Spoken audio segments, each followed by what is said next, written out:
नमस्कार, आप देख रहे हैं के न्यूज नेशनल। मैं हूं आपके साथ मानसी। समाचार शुरू करने से पहले एक नजर हेडलाइंस पर। प्रदेश कांग्रेस कमेटी के पूर्व अध्यक्ष व पूर्व उप मुख्यमंत्री सचिन पायलट ने सोमवार को जोधपुर बाड़मेर दौरे में मुख्यमंत्री अशोक गहलोत के गढ़ में सियासी ताकत दिखाने की कोशिश की। देहात जिला कांग्रेस कमेटी के उपाध्यक्ष तथा पूर्व अध्यक्ष नगर पालिका देवेंद्र सिंह सक्तावत ने मुख्यमंत्री अशोक गहलोत को लिखे पत्र में निर्वाचित विधायक स्व गजेंद्र सक्तावत की पत्नी प्रीति सक्तावत की पार्टी में टिकट की दावेदारी का विरोध किया।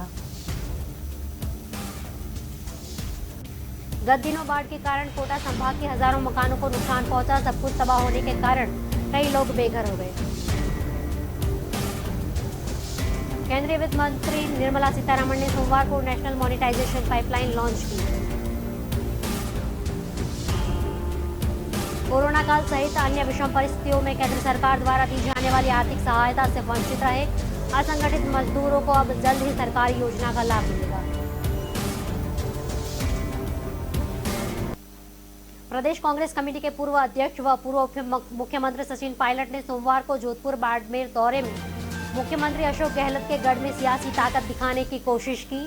दिल्ली से नियमित उड़ान में जोधपुर पहुंचे पायलट का स्वागत करने के लिए बड़ी संख्या में लोग जुटे। सोनिया गांधी जिंदाबाद, राहुल गांधी जिंदाबाद और हमारा नेता कैसा हो जैसे नारे भी लगाए। स्वागत से पायलट और उनके समर्थक उत्साहित भी नजर आए, लेकिन कांग्रेस के स्थानीय संगठन का कोई बड़ा नेता नहीं दिखा था। एयरपोर्ट पर केवल वही नेता नजर आए जो लंबे समय से पायलट के समर्थक रहे थे। पायलट के हवाई अड्डे से बाहर आते ही कार्यकर्ताओं ने नारेबाजी शुरू कर दी।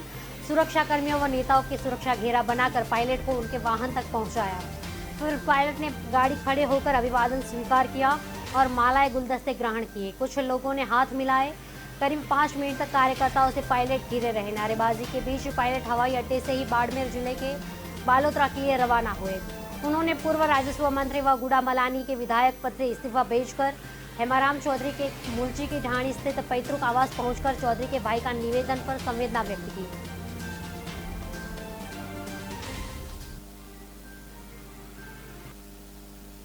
नगर पालिका देवेंद्र सिंह शेखावत ने मुख्यमंत्री अशोक गहलोत को लिखे पत्र में निर्वाचित विधायक स्वर्गवास गजेंद्र सिंह शेखावत की पत्नी प्रीति शेखावत की वल्लभनगर विधानसभा उपचुनाव पार्टी के टिकट की दावेदारी का विरोध किया है। शेखावत ने पत्र में कई गंभीर आरोप लगाते हुए बताया है कि अगर कांग्रेस पार्टी उनके पिता गुलाब सिंह शेखावत के आदेशों और उसके उसूलों के साथ कांग्रेस की रैली नीति का उल्लंघन करने वाले व्यक्ति को उम्मीदवार बनाने की मंशा रखते हैं तो वे कांग्रेस पार्टी छोड़कर कार्यकर्ताओं एवं क्षेत्रवासियों के मान सम्मान की लड़ाई चुनाव में निर्दलीय के खड़े होकर लड़ेंगे। यदि ठोस कदम उठाने की जरूरत पड़ी तो भी उठाएंगे, लेकिन अपने पिता शेखावत के आदेशों और उसूलों को जिंदा रखेंगे। यह जानकारी सोमवार को आयोजित प्रेस वार्ता में देवेंद्र सिंह शेखावत ने दी। प्रेस वार्ता में ब्लॉक अध्यक्ष भिंडर डॉक्टर कमेंद्र सिंह बेमला, ब्लॉक अध्यक्ष वल्लभनगर सुनील कुकड़ा नगर कांग्रेस कार्यकर्ता उपस्थित थे। देवेंद्र सिंह शेखावत ने कहा, कांग्रेस परिवार के निष्ठावान समर्पित सिपाही हैं। वल्लभनगर विधानसभा सीट उनके पिताश्री स्वर्गवासी गुलाब सिंह शेखावत सेनानी व पूर्व गृह मंत्री राजस्थान सरकार की कर्मस्थली थी। इस विधानसभा क्षेत्र के उनके पिता ने अंतिम सांस तक कड़ी मेहनत एवं खून पसीने से बिना किसी द्वेषता से कई दशकों अपने उसूलों एवं पार्टी की रीति नीति के अनुसार सिंचा था।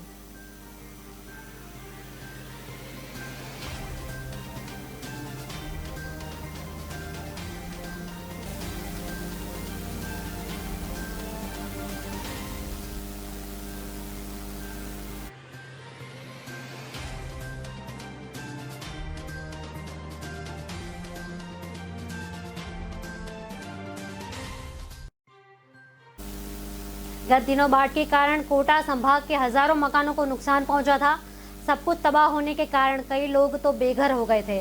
लोकसभा अध्यक्ष ओम बिरला ने ऐसे परिवारों को आशियाना बनाने के लिए छत के रूप में टीन के चद्दर देने की राहत प्रदान की थी। सोमवार को बिरला कोटा जिले से बाढ़ प्रभावित गाँवों को दौरा कर रहे थे। इस दौरान उन्होंने बाढ़ में घर उजड़ने वालों को राहत देना शुरू किया था। लोकसभा अध्यक्ष ओम बिरला सोमवार को अपने संसदीय क्षेत्र कोटा जिला के सुल्तानपुर क्षेत्र के किशनगंज गांव में अतिवृष्टि से क्षतिग्रस्त मकानों का दौरा करने पहुंचे थे। वे अतिवृष्टि से 5000 मकानों को आशियाना उपलब्ध करवाएंगे। जब वे किशनगंज गांव पहुंचे तो वहां कच्ची डगर थी। कुछ ढहे मकान तक पहुंचने के लिए उन्हें सीमेंट पाइप से गुजरना पड़ा। लोकसभा अध्यक्ष ओम बिरला ने बुढ़ादेव ग्राम पंचायत में बाढ़ पीड़ितों को मकान के आशियाने के लिए चद्दर भेंट किए। इस मौके पर उन्होंने नाराजगी जताते हुए कहा कि 15 दिन बाद भी जिला प्रशासन की ओर से बाढ़ पीड़ितों को 95,000 रुपए का मुआवजा उनके खाते में नहीं दिया गया था। उन्होंने एसडीएम और तहसीलदार को बुलाकर भी तुरंत खाली में राशि नहीं डालने पर नाराजगी जताई थी। उन्होंने कहा कि जब केंद्र सरकार ने बिना रिपोर्ट ही आपदा की टीम भिजवा दी थी तो टीम ने भी माना कि नुकसान हुआ है। राज्य सरकार के पास से 2,500 करोड़ रुपए पड़े हैं, यदि और आवश्यकता होगी और भी उपलब्ध करवाएंगे।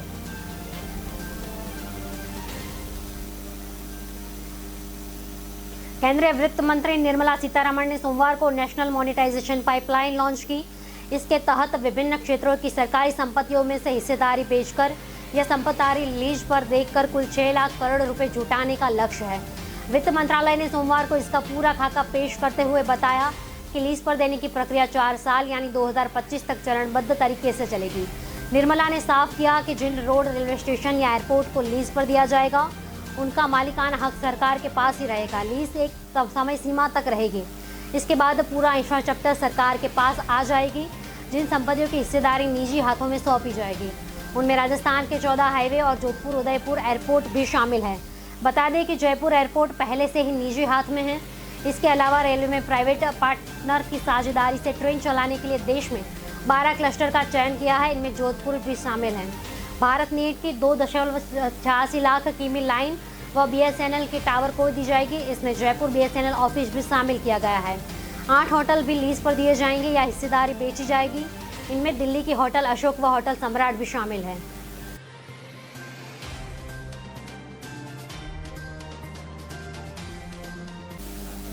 रुकते हैं एक छोटे से ब्रेक के लिए, देखते रहिए के न्यूज नेशनल। चाय तैयार है। मैं चेंज करके आती हूँ। मैं चेंज करके आती हूँ। मैं चेंज करके आती हूँ। लायरा का नया कलेक्शन बहाने कम पड़ जाएंगे पर स्टाइल्स नहीं। Lyra, time to style.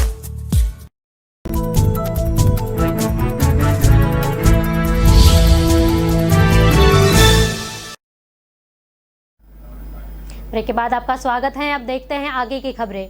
Corona काल सहित अन्य विषम परिस्थितियों में केंद्र सरकार द्वारा दी जाने वाली आर्थिक सहायता से वंचित रहे असंगठित मजदूरों को अब जल्द ही सरकार योजनाओं का लाभ मिल सकेगा।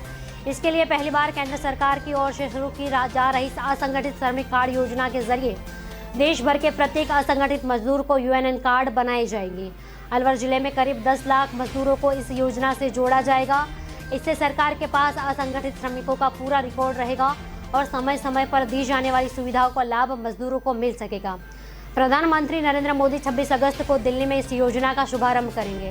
केंद्र सरकार का श्रम विभाग एवं रोजगार मंत्रालय द्वारा असंगठित क्षेत्र के श्रमिकों के लिए CSC के माध्यम से NDOW यानी नेशनल डेटाबेस ऑफ ऑर्गेनाइजेशन माध्यम की योजना के तहत ऐसे मजदूरों का डेटा जुटा रही है जो इसकी संस्था कंपनी का बजाय अपने स्तर पर कहीं ना कहीं रोजगार के लिए काम करते हैं। CSC के जिला प्रबंधक अजय राजपूत ने बताया कि कॉमन सर्विस सेंटर पर असंगठित श्रमिकों के लिए UNN कार्ड निःशुल्क बनेगा। इसके लिए श्रमिक को Aadhaar card, mobile number, bank passbook और आवेदन भरकर जमा कराना होगा।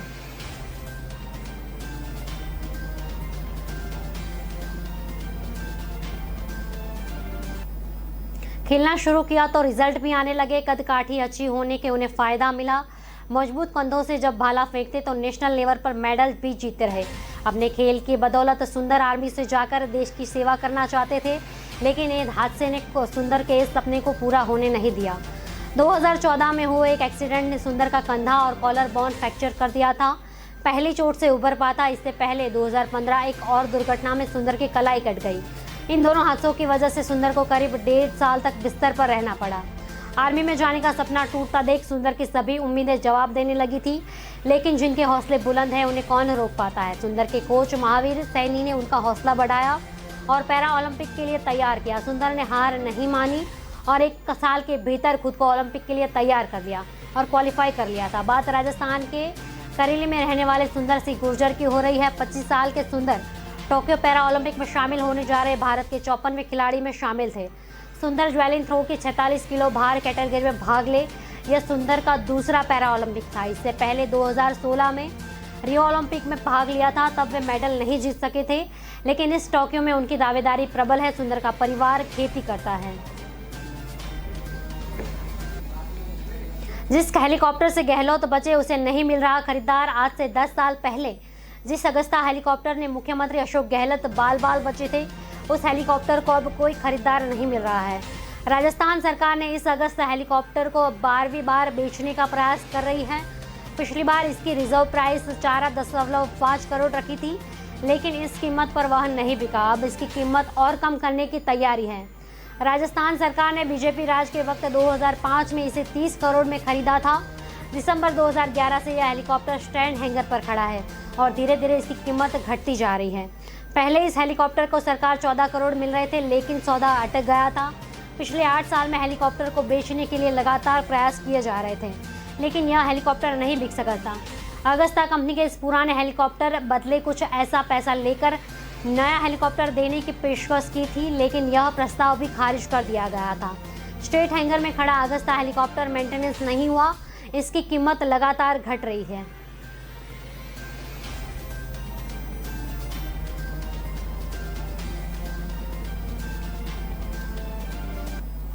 मेडिकल सुविधाओं को 4 चांद लगाने के लिए बनने जा रही प्रदेश की सबसे ऊंची बिल्डिंग के टेंडर में सरकार घाटे का सौदा करने जा रही है। 405 करोड़ के काम में केवल सिंगल फर्म को काम सौंपने की प्रक्रिया आगे बढ़ रही है। हालांकि टेंडर प्रक्रिया का मतलब ही फार्मा के बीच क्वालिटी और दरों में प्रतिस्पर्धा होना है।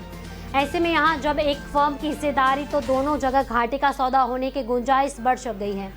इसके आसार शुरुआत में ही नजर आ रहे थे, जबकि फर्म की फाइनेंशियल बीड 405 की तुलना में 449 करोड़ की खुली थी, यानी तयशुदा दरों से भी 18% अधिक। 18 अगस्त को कार्यकारी एजेंसी जेडीयू ने यह बिड खोली है। इससे पहले 7 अगस्त को ही टेंडर भाग लेने वाली दूसरी फर्म तकनीकी तौर पर खारिज हुई थी। इसके बाद भी सिंगल फर्म की फाइनेंशियल बिड खोली गई थी। जेडीयू ने जो निविदा मांगी थी, इसमें आंध्र प्रदेश की एनसीसी और लुधियाना के दीपक बिल्डर्स एवं इंजीनियर्स के भाग लिखा था। 7 अगस्त को खुली तकनीकी बिड में आंध्र की फर्म बाहर हो गई थी। उसने ऑनलाइन बिड डॉक्यूमेंट फीस और आरएसआई फीस सिस्टम की प्रोसेसिंग ऑनलाइन जमा कराने की कही थी। दूसरा एक नियम सिंगल फर्म को काम नहीं सौंपने का बन चुका था। इसे जेडीयू बाईपास करने में उतारू है। कांग्रेस एक बार फिर बिना जिला और ब्लॉक स्तर पर संगठन के ही पंचायती राज चुनाव में उतर गई है। मुख्यमंत्री अशोक गहलोत और पूर्व डिप्टी सीएम सचिन पायलट के खेमों के बीच चल रही खींचतान के कारण संगठन में जिला और ब्लॉक स्तर पर अध्यक्षों की नियुक्ति अटक गई है। कांग्रेस में बिना ग्रास रूट संगठन के ही 13 महीने निकाल दिए हैं। जिला और ब्लॉक में संगठन के बिना पार्टी चलाने में यह रिकॉर्ड है। सचिन पायलट खेमा संगठन की नियुक्ति में बराबर की भागीदारी चाह रही है। प्रदेश प्रभारी अजय माकन ने 28-29 जुलाई को विधायकों के साथ 2 दिन का फीडबैक लेने के बाद जिला अध्यक्षों की नियुक्ति पर कवायद की है। जिला अध्यक्षों की लिस्ट तैयार है। विधायकों और पार्टी पदाधिकारियों की राय लेकर जिला अध्यक्ष का पैनल तैयार किया गया। सीएम अशोक गहलोत से भी इस पैनल पर चर्चा हो चुकी है। जिला अध्यक्ष की केवल घोषणा बाकी है, लेकिन अब देरी के बाद इस पर काम फिर अटक गया है।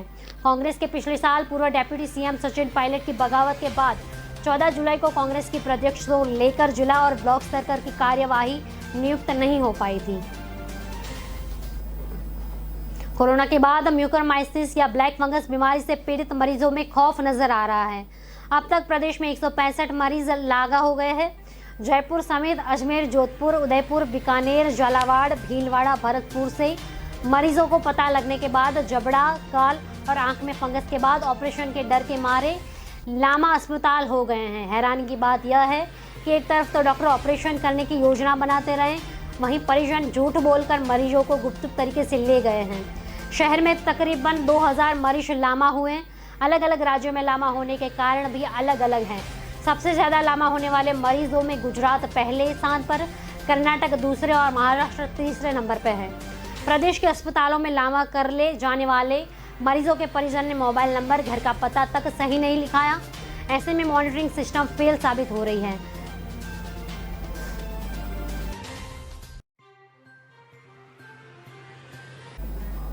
रुकते हैं एक छोटे से ब्रेक के लिए। जुड़े रहिए के न्यूज नेशनल के साथ। પ્રજાના પ્રાણ પ્રશ્નોને વાચા આપે છે કે ન્યૂઝ। વાત ગામડાની હોય કે ખેડૂતના ખેતરની, કૃષિ બજારની હોય કે મોંઘવારીના મારની, મહિલાની મૂંઝવણ હોય કે નાના વેપારીના મનની ગૂંચવણ, વિદ્યાર્થીની વાત, પ્રજાને મૂંઝવતી તમામ વાત એટલે જનતાની વાત. ઉઠાવો ફોન અને ડાયલ કરો. જે ન્યૂઝ રજૂ કરશે જનતાની વાત, જનતાના મુખે. દર રવિવારે સાંજે 7:30 થી 9:30 મેરેથોન માહિતી રજૂ કરતો ફોન ઇન કાર્યક્રમ જનતાની વાત.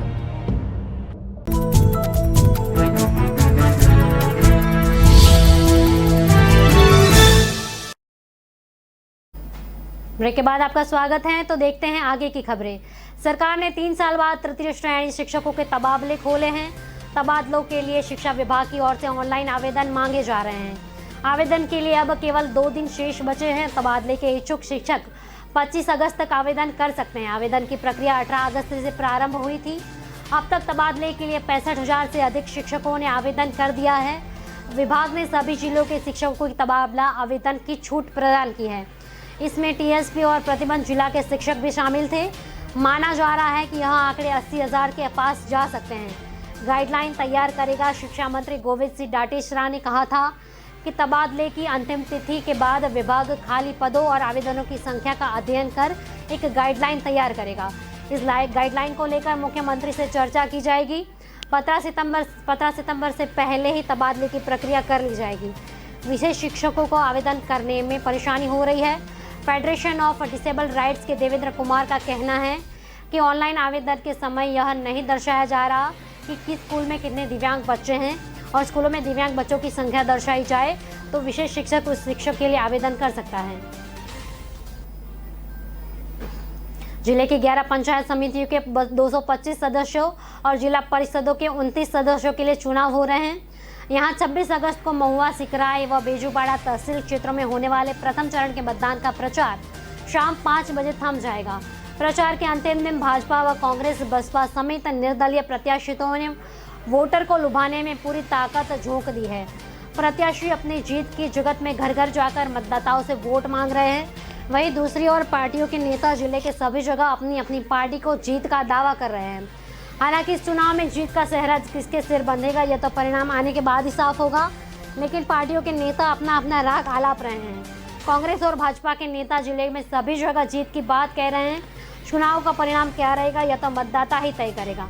पंचायत चुनाव में कांग्रेस और भाजपा के साथ साथ कुछ जगह पर बसपा का निर्दलीय प्रत्याशी भी अपना भाग्य आजमा रहे हैं। ऐसे में पंचायत चुनाव में मतदाता किसी भी तरफ जाएगा यह परिणाम आने के बाद ही साफ होगा, लेकिन बसपा और निर्दलीय प्रत्याशी कांग्रेस भाजपा की जीत का समीकरण भी बिगाड़ सकते हैं। हालांकि कांग्रेस और भाजपा नेताओं ने परिणाम अपने से पहले ही परिणाम तय कर दिया है। हाड़ौती के नशे में कारोबार बढ़ने लगा है। खासकर गांजे की खरीद फरोख्त के मामले सामने आने लगे हैं। पिछले 4 दिनों में 12 झालावाड़ कोटा पुलिस की अलग अलग कार्यवाही में 10 किलो से ज्यादा जब्त किया गया और 5 आरोपियों को गिरफ्तार किया गया। ये नशे की खेप स्थानीय स्तर पर सप्लाई होनी थी। फिलहाल पुलिस आरोपियों की खरीद फरोख्त के बारे में पूछताछ कर रही है। कोटा की महावीर पुलिस ने सोमवार को 1 किलो 300 ग्राम गांजा पकड़ा था। आरोपी जितेंद्र टांक निवासी कुन्हाड़ी को गिरफ्तार किया। वहीं झालावाड़ के खानपुर पुलिस ने 5 किलो 300 ग्राम गांजे के साथ 3 आरोपियों को पकड़ा है। पुलिस ने भेरूपुरा 12 झालावाड़ मेगा हाईवे पर बाइक सवार को पकड़ा। आरोपी नशे की खेप कांटा में सप्लाई करने जा रहा था। पुलिस ने अशोक कुमार, शंभू सिंह, जय किशन को गिरफ्तार किया है। इससे पहले की 12 की अंता पुलिस ने 20 अगस्त को 4 किलो 300 ग्राम गांजे के साथ नीरज सुमन निवासी अंता को पकड़ा था। पकड़े गए नशे की खेप स्थानीय स्तर पर सप्लाई होनी थी। जन सुनवाई में बोले मंत्री कल्ला मुरलीधर व्यास, नगर में बाशिंदों को जल्द ही 132 केवी जीएसएस की सौगात मिलेगी। इससे उस क्षेत्र में बिजली का संकट खत्म हो जाएगा। ऊर्जा मंत्री डॉक्टर बीडी कुल्ला को यह बात सोमवार को अपने निवास पर जन सुनवाई के दौरान कही थी।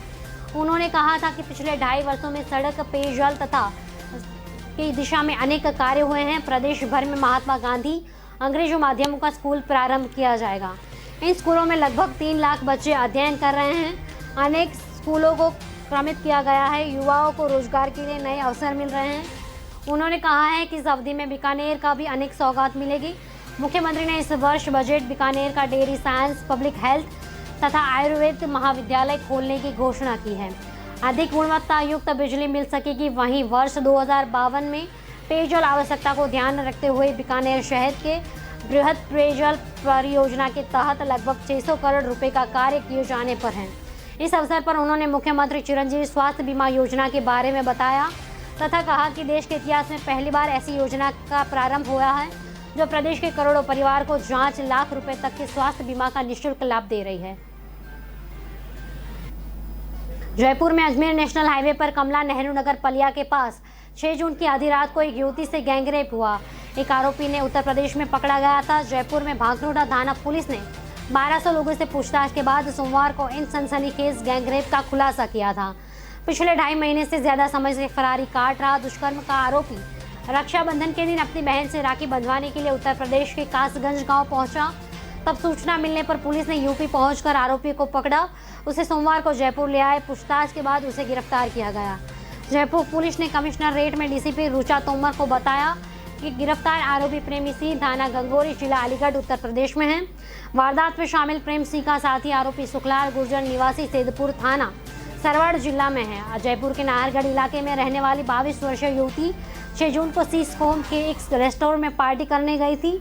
वहां पे अजमेर हाईवे की तरफ निकल गई। आधी रात को भांकरोटा इलाकों में युवक और लड़की से आपसी कहासुनी हुई। तब युवक ने हाईवे पर कमला नेहरू पुलिया से युवती को कार से नीचे उतार दिया। वह खुद अपनी कार में घर लौट आया।